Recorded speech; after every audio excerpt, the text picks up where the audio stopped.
नमस्कार, मैं हूं मनीषा गुप्ता। कमोडिटी कॉल में आपका स्वागत है। अगर आपने एग्री या नॉन एग्री कमोडिटीज में कोई ट्रेड लिया है या फिर किसी कमोडिटी में फिजिकल पोजीशन लेना चाहते हैं, आप नए निवेशक, किसान या ट्रेडर हैं, कमोडिटी मार्केट्स में सीएनबीसी आवाज के साथ बनाइए स्ट्रैटेजी। आप हमें व्हाट्सएप कर सकते हैं। हमारा नंबर है 704-522-0000। आप हमें इस नंबर पर सवाल भेज सकते हैं। आपके सवालों पर हमारे एनालिस्ट आपको सटीक सलाह देंगे। आपका पसंदीदा show commodity call Facebook, Twitter पर भी लाइव है। आप हमें सोशल मीडिया प्लेटफॉर्म पर भी अपने सवाल भेज सकते हैं। चलिए शो की शुरुआत करते हैं सबसे पहले हेडलाइंस के साथ। क्रूड के भाव बढ़ने के बावजूद गुआर की कीमतों में सुस्ती। पिछले साल से स्टॉक्स बचे होने की वजह से कीमतों में आई गिरावट। इस साल बढ़िया उत्पादन से गुआर गम के एक्सपोर्ट में 10 से 15% तेजी का है अनुमान। चीनी के एक्सपोर्ट कोटा में कटौती कर सकती है सरकार। साल 2022-23 के लिए एक्सपोर्ट कोटा 29% से घटाकर 80 लाख टन रहने का अनुमान। और त्योहारों में बट्टा नहीं लगाएगा खाने का तेल। सरकार ने इंपोर्ट ड्यूटी में छूट की सीमा को 6 महीने और बढ़ाया। भारत अपनी जरूरत की 60% खाने का तेल करता है आयात। और सरकार का दावा, देश में खाद्यान्न की कोई कमी नहीं है। दुनिया के जियोपॉलिटिकल वजहों से भंडारण में आई थोड़ी कमी जरूर कमोडिटी की कीमतों पर बन सकती है पैनी नजर।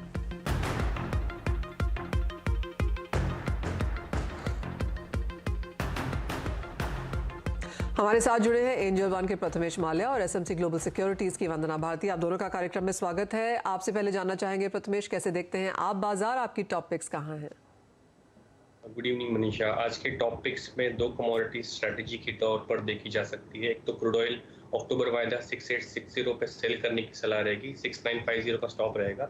नीचे में टारगेट 6680 के रहेंगे। वैसे ही नेचुरल गैस में पुट ऑप्शन बाय करने की सलाह रहेगी। 530 का out of the money put option रहेगा।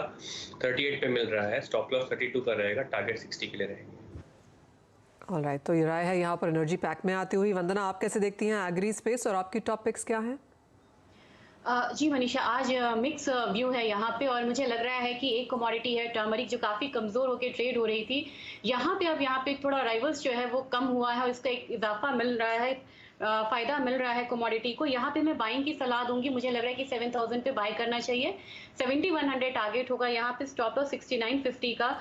दूसरा कमोडिटी जैसे आप बता रही थी मनीषा, मुझे लग रहा है कि ग्वार में हम लोगों ने कहा था कि जो भी अपसाइड एक टेम्पररी यहाँ पे अपसाइड है और ऊपर के स्तर से हम एक बार फिर से बिकवाली हावी होता हुआ देख सकते हैं। तो मेरे ख्याल से यहाँ पे इतने हायर प्राइसेस पे यहाँ पे स्टॉक्स भी रिलीज हुए हैं जिसका एक प्रेशर जो है ये प्राइसेस पे दिख रहा है। मेरे ख्याल से यहाँ पे सेलिंग में बने रहना चाहिए। 4810 एक लेवल रहेगा जहाँ पे सेलिंग इनिशिएट करना चाहिए। नीचे की तरफ मुझे लग रहा है कि प्राइसेस 4750 तक आएंगे, तो स्टॉप लॉस यहाँ पे प्लेस करना होगा 4850 का। ऑलराइट, बिकवाली के साथ यहाँ पर कारोबार शुरू हुआ है गुआर सीड और गुआर गम में, और कुछ और बिकवाली जारी रह सकती है। वंदना की टॉपिक यहाँ पर गुआर में भी आती हुई। एक्चुअली गुआर पर ही यहाँ पर बात करते हैं और हमारे साथ मैसेज प्रेमराज ताराचंद के ओनर रुपेश गोयल हैं और साथ ही साइड प्रो ट्रेड सर्विसेज के फाउंडर दिनेश सोमानी भी हैं। आप दोनों का कार्यक्रम में स्वागत है। आप दोनों से ही मेरी वीकेंड में मुलाकात हुई है और बहुत अच्छी बातचीत भी आपसे हुई है और बात ये भी निकल के आ रही थी कि बिकवाली यहाँ पर आज के दिन गुआर में देखने को मिल सकती है और एग्जैक्टली हमने वो होता हुआ देखा। आज सुबह जैसे ही मैंने टर्मिनल खोला और सेलिंग आई, मुझे आप सबकी वहां पर याद आई और हमने कहा चलिए इसी पे आज यहाँ पर बात करते हैं। तो दिनेश जी, आपने कहा ही था कि मंडे की शुरुआत बिकवाली के साथ होगी, जो कि होता हुआ नजर आया है। 1% की गिरावट, आधे % एक्चुअली हमने गिरावट शुरू की थी, अब ये 2% तक गहरा चुकी है। वंदना ने ऑफकोर्स यहाँ पर फंडामेंटल्स बताए हैं, कैसे देखते हैं आप प्राइसेस को ऑन चार्ट? जी बिल्कुल मनीषा जी, जैसे कि मैंने कहा था कि पैनिक सेलिंग अर्ली मॉर्निंग हमें देखने की मिलेगी और वैसे ही 4820 का उसने स्टार्ट हुआ, वहां से 4886 उसने बनाने की कोशिश की। लेकिन जैसा भारती जी ने कहा कि प्रेशर अभी भी जारी है, लेकिन कुछ इस स्तर पर मुझे लगता है एक्यूमुलेशन जोन बिल्कुल बनेगा और यहाँ पे दोबारा एक बाइंग का एक स्ट्रेटेजी बन सकती है 4810 4820 के अराउंड पर अक्टूबर वायदा। ऑलराइट, यानी कि 48 के लेवल्स के आसपास यहाँ पर एक बाइंग स्ट्रैटेजी भी बनेगी। रुपेश जी, आप कैसे देखते हैं, क्योंकि हमने ओवर द वीकेंड ये भी बात करी कि कैसे इस बार फसल 1 करोड़ बोरी के आसपास रह सकती है। ऑफकोर्स थोड़ा सा डाइवर्जेंस था वहाँ पे, कैरी फॉरवर्ड स्टॉक यहाँ पर कम है। माना ये भी गया कि गुआर गम के एक्सपोर्ट्स इस बार हम बेहतर होता हुआ देखेंगे, लेकिन आज का दिन ऐसा है कि हमने गुआर में नहीं, कच्चे तेल में ऑलमोस्ट 4% की तेजी आते हुए देखी, लेकिन गुआर ने वहां से कोई भी क्यों नहीं लिया? नमस्कार मनीषा जी। कच्चे तेल का जो इम्पैक्ट है वो एक लॉन्ग टर्म इम्पैक्ट होता है, ओके। मतलब ग्वार पे। लेकिन अभी जो ग्वार रिएक्ट कर रहा है वो मंडियों में जो आवक स्टार्ट हुई है, हार्वेस्टिंग जो स्टार्ट हुई है गंगानगर, हनुमानगढ़, हरियाणा इलाके में, उनका हमारा जो किसान है वो ग्वार को जो है वो स्टोर कम करके राजी है। वो हमेशा कंबाइन से निकालता है और डायरेक्ट जो है वो मार्केट में लेके आता है। जबकि बारानी इलाके का जो किसान है वो ग्वार को सहेज के रखता है, आसानी से नहीं बेचता। तो ये जो इनिशियल प्रेशर जो सेमिनार में बात भी हुई थी कि ये फर्स्ट वीक से लेके दिवाली तक त्योहारों की जरूरत की वजह से, तो ग्वार का जो किसान है वो ग्वार को रखेगा नहीं, वो मार्केट में लेके आएगा। तो इस वजह से जो आज मंडियों में जो प्रेशर बना है ग्वार की कीमतों में, उस वजह से आज ये रिएक्शन आया है। फसल पिछले साल से ज्यादा है, पिछले साल 50 लाख बैग की फसल थी, इस बार 90 से 1 करोड़ बोरी की फसल का जो अनुमान है। तो इनिशियल प्रेशर आएगा, लेकिन ये लॉन्ग टर्म इन्वेस्टमेंट करने के लिए बेहतर होता जाएगा, क्योंकि पिछले साल सीजन की स्टार्ट हमने 6,000 रुपए से की थी और इस बार 4800 है। तो 100 से 200 रुपए की और गिरावट में ये लॉन्ग टर्म बाई बन जाएगा। ऑलराइट, मुझे याद है हमने सेमिनार में यहाँ पर प्राइसेस की भी बात करी थी, लेकिन अपने दर्शकों के लिए यहाँ पर इसको फिर से दोहरा लेते हैं। तो आप जैसे कह रहे हैं कि एज ऑफ नाउ किसान माल बाजार में लेके आएंगे क्योंकि त्योहार हैं, उनको पैसा चाहिए, तो वो होल्ड नहीं करेंगे। तो कितना एक लोअर लेवल यहाँ पर आपको बनता हुआ नजर आएगा और कब तक बनता हुआ नजर आएगा रुपेश जी? पशुधन की जो हानि लंपी रोग से जो राजस्थान और गुजरात के इलाकों में हुई है, उस वजह से पशु आहार की जो डिमांड है वो थोड़ी वीक है। चूरी, कोरमा, खलों में ग्राहकी थोड़ी कमजोर है, इसलिए ग्वार से ज्यादा ग्वार कम बेहतर लगता है। इसका जो रेशियो का सुधार होना निश्चित है, क्योंकि यूरोपियन कंट्रीज में जो एनर्जी क्राइसिस है उस वजह से एक्सपोर्ट की जो डिमांड है वो एनुअली 20% से बढ़ने वाली है। तो हमें जो फोकस हमारे इन्वेस्टर्स को, CNBC आवाज के इन्वेस्टर्स को ग्वार से ज्यादा ग्वार गम पे करना चाहिए। 90 रुपए का इसका जो बेस प्राइस है वहां से बाइंग स्टार्ट करनी चाहिए और हर 100-200 रुपए घटते पे नया एडिशन करना चाहिए। और कहां तक के लिए करना चाहिए? किस तरह के अपसाइड्स देखते हैं आप? जनवरी से मार्च के बीच में इसके भाव 11,000 से 12,000 रुपए प्रति क्विंटल ग्वार गम के पक्के होंगे। दिनेश जी, आप कैसे देखते हैं नवंबर में कहां पर लो बन सकता है और जनवरी फरवरी तक आपको क्या लगता है कहां जा रहे हैं प्राइसेस? 8850, 8950 एक बढ़िया जोन है इसका बाइंग का, और मुझे लगता है कि विद इन 2 मंथ जैसे जनवरी में कहा इन्होंने 11,300 का मेरा स्तर मैं इसमें देखते हुए। तो खरीदारी इन स्तरों पे अभी भी करनी चाहिए या आपको लगता है कुछ और यहाँ पर गिरावट आएगी? 2% की गिरावट दिनेश जी हम देख चुके हैं। हाँ जी, 100 rupees fall is quite evident. जैसे कि कहा कि ग्वार की जो लेवल है 4750 के अराउंड होनी चाहिए और गम का लेवल मेरे हिसाब से 8950 के अराउंड होना चाहिए। That's the best level to buy. और वहां से भी एक्यूमुलेशन करें, वहां से 100-150 से ज्यादा रिस्क नहीं होगी और रिवॉर्ड काफी अच्छा मिलेगा। दिनेश जी, आगे जाके क्या चार्ट्स आप यहाँ पर देखना चाहेंगे? क्योंकि जैसे आपने कहा कि फंडामेंटल्स यहाँ पर काफी क्लियर हैं, प्राइसेस भी आपने हमें यहाँ पर बता दिए हैं, रेशियो की बात भी हमने यहाँ पर की है। अगर कोई यहाँ पर कारोबार करना चाहे तो हाजिर में तो ऑफकोर्स बहुत सारे लोग करते ही हैं, लेकिन फ्यूचर्स और ऑप्शंस में अगर कोई किसी को यहाँ पर ऑप्शन हो तो कहाँ ज्यादा बेहतर है? ऑप्शन तो मुझे बहुत ज्यादा भी बेटर नहीं लगता कि इतनी लिक्विडिटी नहीं है मार्केट में। बट मुझे लगता है अगर फ्यूचर में 4750 अगर ग्वार मिलता है अक्टूबर वायदा, तो वहां पे एक अच्छी निश्चित रूप से खरीद की जा सकती है। 9170 से 8950 का जोन जो है ग्वार गम का, यहाँ पर लंबे अवधि के लिए आप निश्चित रूप से बाय कर सकते हैं। ऑलराइट, यानी कि खरीदारी करके ही काम करना है। नियर टर्म में कुछ गिरावट जरूर देखने को मिल सकती है, उन डाउन टिक्स का आप यहाँ पर इंतजार करें। रुपेश जी, एक सवाल आपसे फाइनल, यहाँ पर फाइनल जो फसल का नंबर है वो यहाँ पर कब तक आ जाता है? क्योंकि अभी भी हमने देखा है कि थोड़ी सी ब्रॉड रेंज है जो बाजार ने यहाँ पर नंबर्स आगे ऑफर किए हैं। नहरी इलाके की हार्वेस्टिंग बिल्कुल कंप्लीट हो चुकी है जी, वो तो बाजार में आना ही बाकी है। ओके, किसान ने कंप्लीट कर ली है और आवकें चालू हो गई हैं। बीकानेर, जैसलमेर, बाड़मेर, चूरू, इस जिले की जो आवकें हैं वो अगले 15 दिन में स्टार्ट होंगी। उसके यील्ड से जो है हम डिसाइड कर पाएंगे कि फसल 80 लाख बोरी होगी या 1 करोड़ 10 लाख बोरी। ऑलराइट, आपको नहीं लगता कि 1 करोड़ बोरी के ऊपर फिलहाल हम फसल यहाँ पर देख पाएंगे? बारानी इलाकों की यील्ड तय करेगी, 10 दिन इंतजार करना जरूरी है उसके लिए। ऑलराइट, वंदना, अभी यहाँ पर फंडामेंटल्स काफी क्लोजली देखते हैं। हमने पैनल पे यहाँ पर एक फंडामेंटल और एक टेक्निकल दोनों का ही व्यू लेने की कोशिश करी है। आप कैसे देखती हैं प्राइसेस को आगे? मनीषा, जो भी यहाँ पे व्यूज मिले हैं बहुत रियलिस्टिक है यहाँ पे, और मैं एग्री करती हूँ लेवल से। मुझे नहीं लग रहा है कि यहाँ से बहुत ज्यादा फॉल है। 8800 से 8500 मुझे ग्वारगम में लग रहा है। अगर ग्वार सीड की बात करूं, मुझे लग रहा है कि 44-4500 इसका एक सपोर्ट जोन है। वहां से एक बार सपोर्ट मिलेगी इन दोनों कमोडिटी को, और ऊपर की तरफ गुआर सीड मुझे लग रहा है कि 55 से 5600 का टारगेट रहना चाहिए। और अगर गुआरगम की बात करूं तो मैं इससे बिल्कुल अग्री करती हूँ। मुझे लग रहा है कि गुआर सीड गुआरगम का जो रेशियो है वो यहाँ पे इंप्रूव होना चाहिए। और मुझे लग रहा है कि गुआरगम के प्राइसेस एक बार 11,500 तक आने वाले 2 महीने में हम यहाँ पे आता हुआ देख सकते हैं, क्योंकि अपसाइड मूव भी आती है तो बहुत शार्प मूव यहाँ पे आती है। और जहां तक बात है कि चूड़ी कोरमा का डिमांड अगर थोड़ा भी इंप्रूव होता है तो मुझे लग रहा है कि सपोर्ट थोड़ा सा ज्यादा यहाँ पे मिल सकता है फिर इस काउंटर को। ऑलराइट, यानी कि सभी तरफ से यहाँ पर खरीदारी की राय आती हुई, चाहे फंडामेंटल्स हो या फिर टेक्निकल्स हो। और जैसे मैंने कहा कि ओवर द वीकेंड यहाँ पर काफी अच्छी चर्चा भी हुई है गुआर इंडस्ट्री के साथ, और उन सबका मानना है कि जिस तरह के आंकड़े यहाँ पर आते हुए नजर आ रहे हैं और जिस तरह के टेक्निकल्स हैं, ये वाला साल गुआर के लिए पिछले साल के मुकाबले बेहतर रह सकता है। बहुत शुक्रिया रुपेश जी, दिनेश जी साथ जुड़ने के लिए और उन तमाम चीजों पर यहाँ पर हमारे दर्शकों के साथ बात भी करने के लिए। इसी के साथ रुकेंगे एक ब्रेक के लिए। जब लौटेंगे तो जोड़ेंगे दर्शकों को अपने साथ, लेंगे उनके भी सवाल।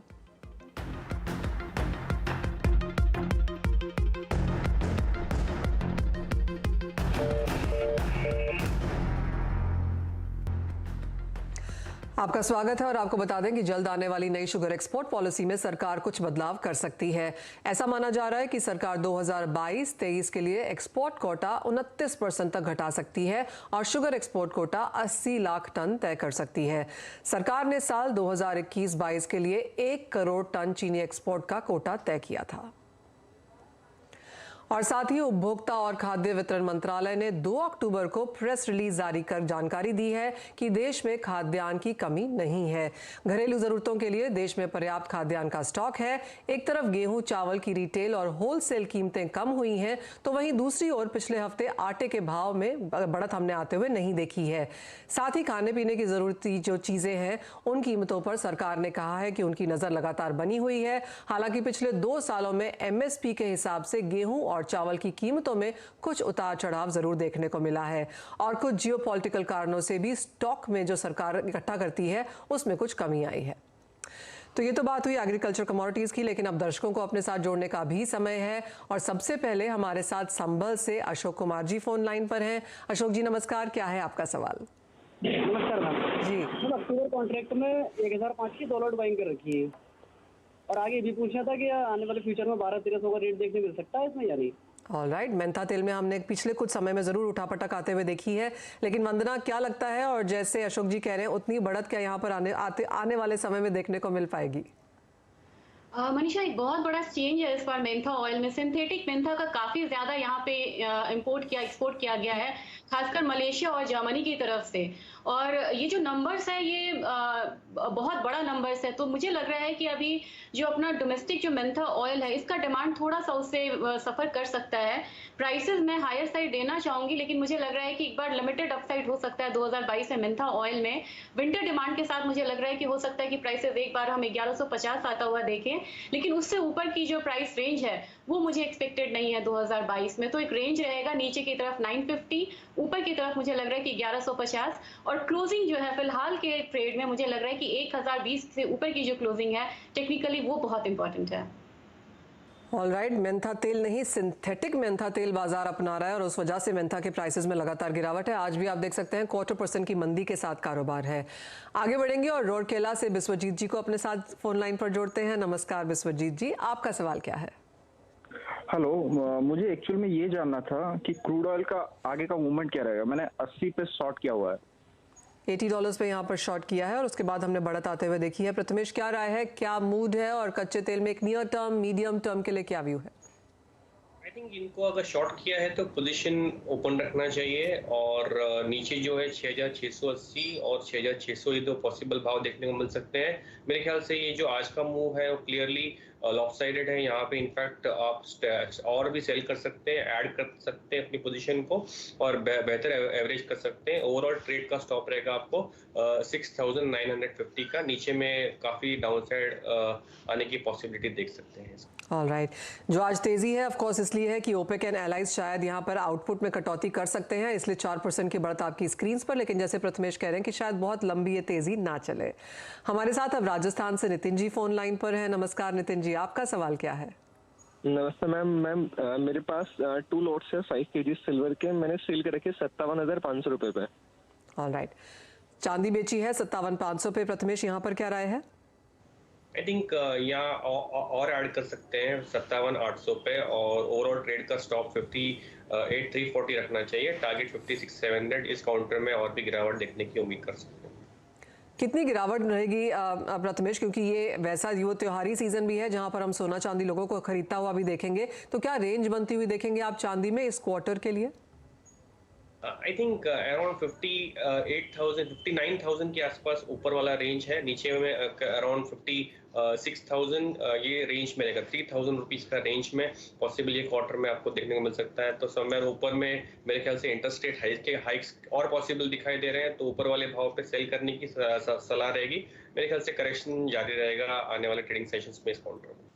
ओके, यानी कि अगर आप फ्यूचर्स में ट्रेड कर रहे हैं तो इन लेवल्स पे बेच के चलें, अगर आप इन्वेस्टर्स हैं तो निचले स्तरों का इंतजार करें। एक लॉन्ग टर्म इन्वेस्टमेंट के लिहाज से आपको और नीचे के स्तर फिलहाल ढूंढने चाहिए। आगे बढ़ेंगे और इंदौर से नरेंद्र जी हमारे साथ फोन लाइन पर है। नमस्कार नरेंद्र जी, आपका सवाल क्या है?